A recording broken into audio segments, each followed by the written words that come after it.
আসসালামু আলাইকুম ভিউয়ার্স, এই মুহূর্তে ব্রেকিং বিষয় নিয়ে হাজির হলাম। খালেদা জিয়ার মুক্তির বিষয় নিয়ে এবার খেপে গেলেন কিন্তু যুগ্ম মহাসচিব হাবিবুর নবী খান। তিনি স্পষ্ট করে আরও হুঁশিয়ারি বার্তা দেন। খালেদা জিয়াকে স্মরণ করিয়ে দিয়ে সরকারকে মনে করিয়ে দেন যে এখনও সব শেষ হয়নি। খালেদার মুক্তির বিষয়টি তুলে ধরে সেই সাথে সরকারের ব্যাপক সমালোচনা করে বেনজির সহ আরও যারা দুর্নীতিবাজ তাদের কিভাবে সমালোচনা করলেন তা জানতে রীতিমতো অবাক হবেন।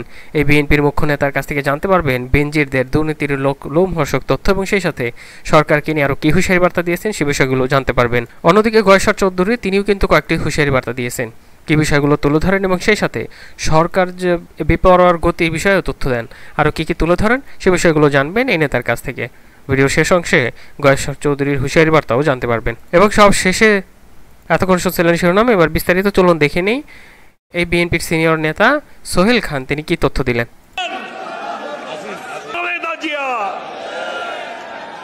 বছরের পর বছর আটকে রেখেছেন, দুর্নীতির 2 কোটি টাকার মিথ্যা মামলায় একটা টাকাও উনি স্পর্শ করেন নাই। আর আমরা এখন কি দেখি? আহারে বেনজির,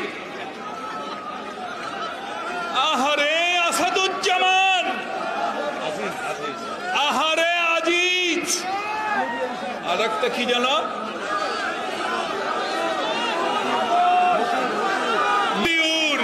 এসব তো ভাই সামান্য,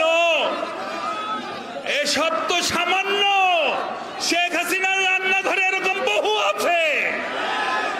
এই সরকারকে বারবার অবৈধ ভাবে ক্ষমতায় বসার বিনিময়ে যারা শুধু আঙুল ফুলে কলা গাছ হননি, আঙুল ফুলে বট গাছ হয়েছেন, তাদেরকে খুঁজে পান না, তাদেরকে খুঁজে পান না। আছে তারা বিদেশে যায় নাই। ওই যে শেরে বাংলা নগরে একটা ভবন আছে না, কি নাম, গণভোটদের পাবেন। ওনার বাপ বলেছিল, ওনার বাবা বলেছিলেন লোকে পাই সোনার খনি, উনি পেয়েছেন চোরের খনি। আর ওনার মেয়ে খনি না চোরের ফ্যাক্টরি দিয়ে বসেছেন। ভাইরা আমার, ওনারা ধরা পড়ে না অন্যায় ভাবে আমাদের নেত্রীকে কারাগারে রেখেছেন বছরের পর বছর। শেখ হাসিনা, আপনার সাথে কার তুলনা দিব আমি জানি না। প্রতিহিংসার দেবী নেমেসিস, তারও কিছু ভালো গুণ আছে, তাও আপনার নাই। ঘোষিটি বেগম ছাড়া ক্ষমতালোভী আর কোন মহিলাকে দেখি না আপনার সাথে তুলনা করার মতো। বক্তব্য শেষ করব। কি করেছেন? আচ্ছা, আপনারাই বলেন ভাইয়েরা এবং বোনেরা, আপনাদের বাড়ির মধ্যে দিয়ে যদি অন্য বাড়ির লোক বারবার যাতায়াত করে আপনাদের কোনো নিরাপত্তা থাকবে? আপনাদের কোনো প্রাইভেসি থাকবে?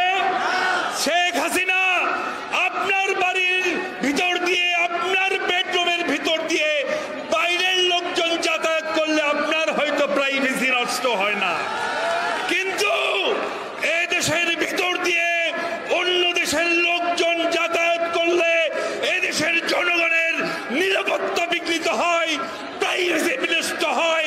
আমরা তা মানি না, আমরা তা মানব না। কিন্তু যারা বাংলাদেশের বিপক্ষে, আমরা তাদের বিপক্ষে। বক্তব্য আর বাড়াতে চাই না। ওরা কিন্তু বন্ধু না।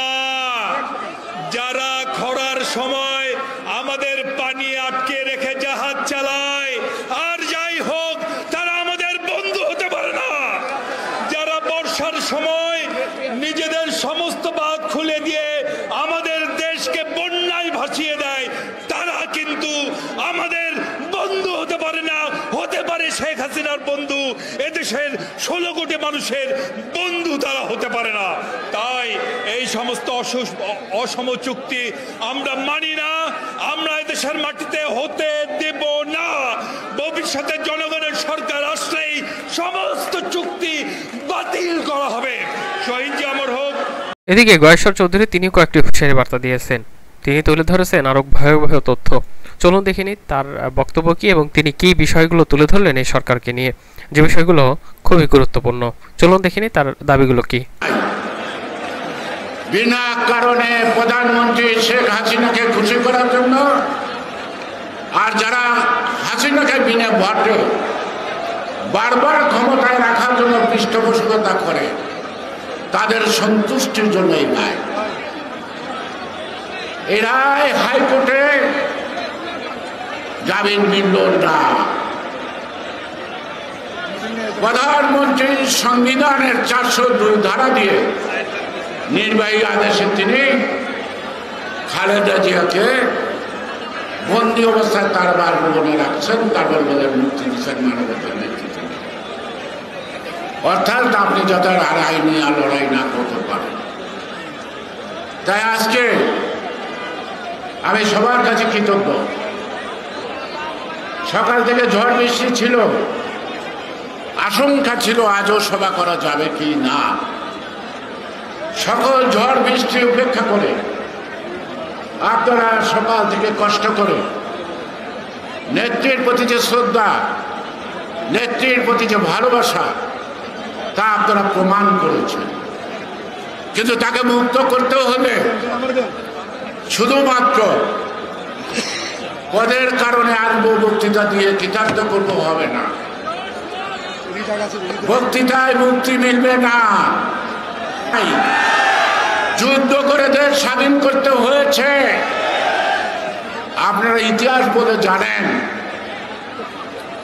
আমাদের শহীদ রাষ্ট্রপতি জিয়া রহমান 27 তারিখে যখন স্বাধীনতার আহ্বান করে তিনি রাস্তায় নেমে যান, তার সাথে যারা সিপাহী ছিল তারা ম্যাডামের বাসভবনে যান, পাকিস্তানিরা তার অস্ত্র নিতে চায়।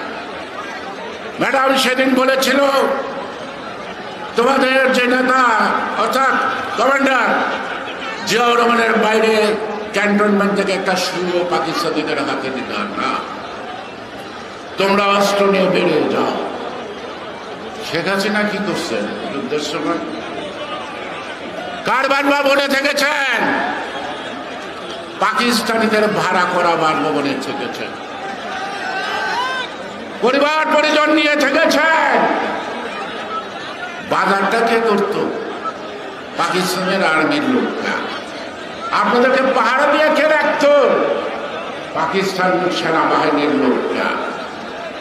আপনি তখন গর্ভবতী, আপনার সন্তান হবে, মেডিকেল চেক আপে যেতেন ঢাকা মেডিকেলে কার গাড়িতে? পাকিস্তান মিলিটারির গাড়িতে।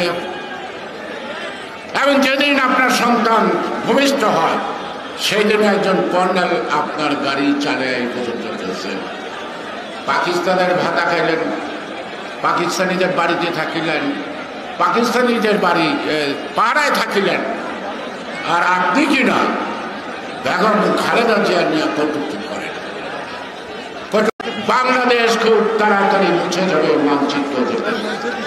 বাংলাদেশকে ধ্বংস করার জন্য অতীত ভবিষ্যতে ভারতের সাথে রেল চুক্তি নিয়েও কয়েকটি তথ্য দেন এই নেতা।